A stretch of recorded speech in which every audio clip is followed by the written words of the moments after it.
안녕하세요. 저는 올해 65살이 된 김도현입니다. 제가 이렇게 제 이야기를 나누게 된 것은 요즘 제 상황이 너무 막막해서입니다. 평생 일용직으로 일하며 살아왔는데 갑자기 건강이 안 좋아져서 일을 못하게 되었거든요. 사실 저는 젊었을 때부터 안정적인 직장을 가져본 적이 없습니다. 학교도 고등학교까지만 나왔고 특별한 기술이 있었던 것도 아니라서 주로 건설 현장이나 공장에서 단기 일자리를 찾아 일했어요. 그때는 젊고 힘도 있으니까 돈을 벌 수 있었지만 국민연금에 가입하거나 노후를 준비할 생각은 하지 못했습니다. 당장 먹고 살기 바빴거든요. 20대 중반에 지금의 아내를 만나 결혼했습니다. 아내는 저보다 2살 어린 63살인데 식당에서 일하며 저와 함께 생계를 꾸려왔어요. 우리는 아들 하나를 두었는데 지금은 35살이 되어 자기 가정을 꾸리고 있습니다. 아들은 대학을 졸업하고 중소기업에 취직해서 지금은 과장 직책을 맡고 있어요. 월급은 세금 떼고 280만 원 정도 받는다고 하더군요. 아들이 대학에 다닐 때는 정말 힘들었습니다. 등록금을 마련하기 위해 아내는 낮에는 식당에서 일하고 밤에는 편의점에서 야간 알바까지 했어요. 저도 주말 없이 일했습니다. 그래도 아들이 좋은 직장에 취직해서 결혼도 하고 잘 살고 있으니 그 고생이 헛되지는 않았다고 생각합니다. 우리 부부는 월세 45만 원짜리 오래된 다가구 주택에서 살고 있었어요. 보증금은 500만 원이었는데 그나마도 모아둔 돈이 없어서 아들이 결혼할 때 도움을 주고 나니 보증금을 낮춰서 월세를 좀 더 내는 조건으로 살게 되었지요. 제가 건강할 때는 그래도 한 달에 150만 원에서 170만 원 정도는 벌 수 있었어요. 주로 건설 현장에서 일했는데 일당으로 12만 원에서 15만 원 정도 받았고 이사장님이라는 건설 일용직 구인 앱을 통해 일자리를 구했습니다. 아침 6시에 일어나서 현장에 7시까지 도착해야 했기 때문에 항상 5시 반에는 집을 나섰어요. 현장에서는 주로 자재 나르기, 청소, 철거 작업 같은 힘쓰는 일을 했습니다. 저녁 5시까지 일하고 집에 돌아오면 너무 피곤해서 씻고 저녁 먹고 바로 잠들곤 했어요. 아내는 동네 중국집에서 주방 보조로 일했는데 하루 8시간 일하고 월급으로 140만 원 정도 받았어요. 우리 둘이 버는 돈을 합치면 한 달에 300만 원 정도였습니다. 월세 45만 원, 공과금 15만 원, 식비 100만 원, 교통비와 통신비로 40만 원, 의료비로 20만 원 정도 썼어요. 남는 돈은 80만 원 정도였는데 그마저도 갑자기 생기는 지출이나 명절 때 아들 가족에게 용돈 주는데 쓰다 보면 저축은 거의 못했습니다. 그렇게 살다가 작년 겨울부터 몸에 이상이 생겼어요.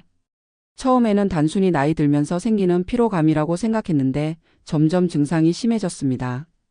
아침에 일어날 때 온몸이 뻣뻣하고 특히 무릎과 허리가 너무 아팠어요. 진통제를 먹고 파스를 붙이면서 계속 일했지만 점점 일하기가 힘들어졌습니다.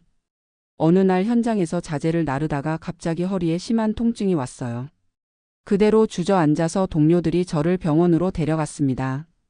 병원에서 검사를 받아보니 허리 디스크가 심하게 나왔고 관절염도 꽤 진행된 상태였어요. 의사 선생님은 제게 더 이상 힘든 일을 하면 안 된다고 했습니다. 한동안 치료를 받고 쉬어야 한다고요. 그날부터 제 인생의 가장 어려운 시간이 시작되었습니다. 일을 못하니 수입이 끊겼어요. 아내 혼자 버는 140만 원으로는 월세와 생활비를 감당하기 어려웠습니다. 통증 때문에 매일 병원에 가야 했고 약값과 물리치료비로만 한 달에 30만 원 이상 들었어요. 처음에는 아들에게 도움을 청하지 않으려고 했습니다.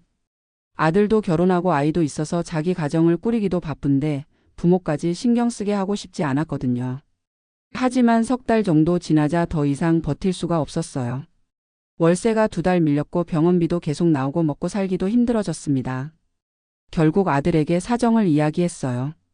아들은 자기가 도울 테니 걱정 말라고 했지만 그 애도 신혼가정이라 여유가 없다는 걸 알고 있었습니다. 월세 45만 원과 병원비 30만 원을 아들이 보태주었지만 그것만으로는 부족했어요. 아내는 일하는 시간을 늘려 주말에도 일했지만 그녀도 나이가 있다 보니 체력적으로 힘들어했습니다. 그러던 중 동네 주민센터에서 상담을 받아보라는 이웃의 조언을 들었습니다. 주민센터를 찾아가 저희 상황을 설명하니 사회복지사분이 여러 가지 지원 제도에 대해 알려주셨어요. 우선 국민기초생활보장제도를 신청해보라고 하셨습니다. 가구 소득이 중위소득 30% 이하면 생계급여를 받을 수 있다고요. 또 의료급여 신청도 도와주셨습니다. 국민연금은 가입기간이 짧아서 받을 수 있는 금액이 아주 적었지만 그래도 신청해보라고 하셨어요. 저는 국민연금에 간헐적으로 가입했던 기간을 모두 합쳐도 5년이 채 안 되었습니다. 그래서 받을 수 있는 연금이 월 15만 원 정도밖에 안 된다고 했습니다.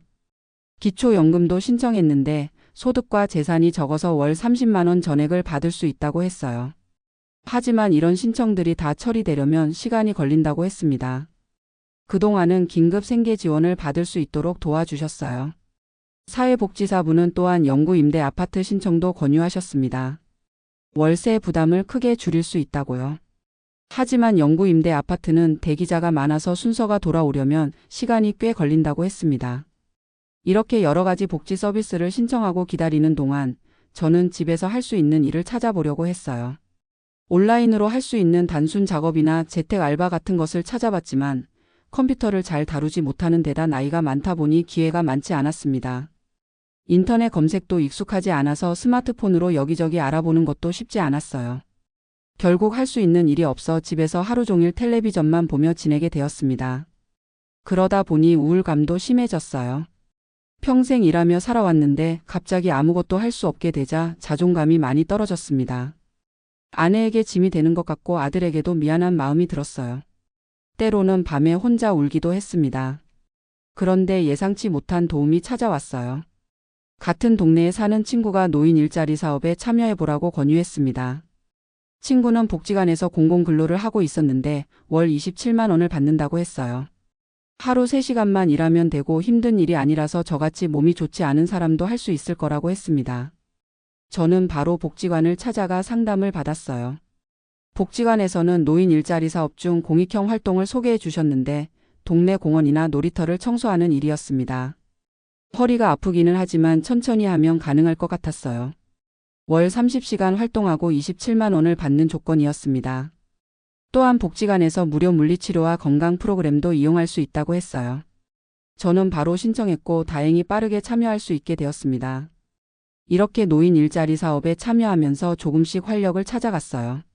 하루 3시간 일하는 것은 제 건강 상태로도 무리 없이 할 수 있었고 같이 일하는 분들과 이야기도 나누면서 우울감도 줄어들었습니다. 그리고 국민기초생활보장 신청이 승인되어 생계급여로 월 40만 원을 받게 되었어요. 국민연금 15만 원, 기초연금 30만 원, 노인 일자리 사업급여 27만 원, 생계급여 40만 원을 합치면 112만 원이 되었습니다. 아내의 월급 140만 원과 합쳐 월 252만 원으로 생활하게 되었어요.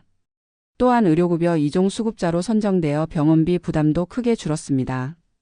입원비는 10%만 내면 되고 외래 진료비와 약값도 많이 줄어들어서 한 달에 의료비로 5만 원 정도만 쓰게 되었어요. 아직 영구임대 아파트는 기다리는 중이지만 주거급여로 월세의 일부를 지원받게 되어 월세 부담도 20만 원으로 줄었습니다. 이렇게 여러 복지 서비스의 도움을 받으면서 조금씩 안정을 찾아가고 있었어요. 그런데 여전히 마음이 무거웠습니다. 평생 일해온 사람이 이렇게 국가의 도움을 받으며 살아야 한다는 것이 자존심이 상했거든요. 또 언젠가는 아내도 나이가 들어 일을 못하게 될 텐데 그때는 어떻게 살아야 할지 걱정이 되었습니다. 아들에게 계속 의지할 수도 없는 노릇이고요. 이런 고민을 하던 중 복지관에서 만난 또래분이 저에게 좋은 정보를 알려주셨어요. 그분은 같은 노인 일자리 사업에 참여하면서 주말에는 동네 아파트 경비실에서 일하고 계셨습니다. 주 12시간만 일하는데 월 48만 원을 받는다고 하셨어요. 경비실에서는 주로 앉아서 모니터를 보거나 택배를 정리하는 일이라 허리가 아픈 저도 할 수 있을 것 같았습니다. 저는 용기를 내어 그분이 일하는 아파트의 다른 동 경비 자리가 비었을 때 지원했어요. 면접에서 건강 상태를 솔직하게 말씀드렸더니 다행히 주말에만 일하는 보조 경비직이라 괜찮다고 하셨습니다. 토요일과 일요일 이틀 동안 6시간씩 일하는 조건이었어요. 이렇게 주말에 아파트 경비 일을 시작하게 되었습니다. 허리가 아플 때는 진통제를 먹고 버텼지만 건설 현장에서 일할 때보다는 훨씬 수월했어요. 이제 제 수입은 노인 일자리 사업 27만 원, 아파트 경비 48만 원, 국민연금 15만 원, 기초연금 30만 원으로 총 120만 원이 되었습니다. 아내의 월급 140만 원과 합치면 260만 원으로 생계급여는 더 이상 받지 못하게 되었지만 그래도 스스로 벌어서 생활한다는 자부심이 생겼어요. 그리고 약 1년 정도 지난 후 드디어 영구임대 아파트에 입주할 기회가 왔습니다. 전용 면적 8평짜리 작은 아파트였지만 월세가 8만 원으로 크게 줄어들어 정말 다행이었어요. 이사 비용은 아들이 도와주었고 오래된 가구들은 버리고 중고 가구를 구해 새로운 집을 꾸몄습니다. 작지만 깨끗한 집이어서 아내도 무척 좋아했어요. 특히 난방비가 많이 절약되어 겨울에도 따뜻하게 지낼 수 있었습니다. 이렇게 조금씩 안정을 찾아가던 중 저는 복지관에서 진행하는 디지털 교육 프로그램에 참여하게 되었어요. 스마트폰과 컴퓨터 사용법, 인터넷 검색, 유튜브 시청 방법 등을 배웠습니다. 처음에는 어려웠지만 강사 선생님이 천천히 가르쳐 주셔서 조금씩 익숙해졌어요. 이 교육을 통해 알게 된 것이 유튜브에 많은 건강 운동 영상이 있다는 것이었습니다. 특히 노인을 위한 관절 강화 운동이나 허리 디스크에 좋은 스트레칭 방법들이 많았어요. 저는 매일 아침 이런 영상을 보며 가벼운 운동을 시작했습니다. 처음에는 5분도 하기 힘들었지만 꾸준히 하다 보니 점점 시간을 늘릴 수 있었어요. 3개월 정도 지나자 허리 통증이 조금씩 줄어들기 시작했습니다. 물론 완전히 나아진 것은 아니지만 예전보다 훨씬 움직임이 편해졌어요. 의사 선생님도 꾸준한 운동과 관리가 효과를 보고 있다며 격려해 주셨습니다.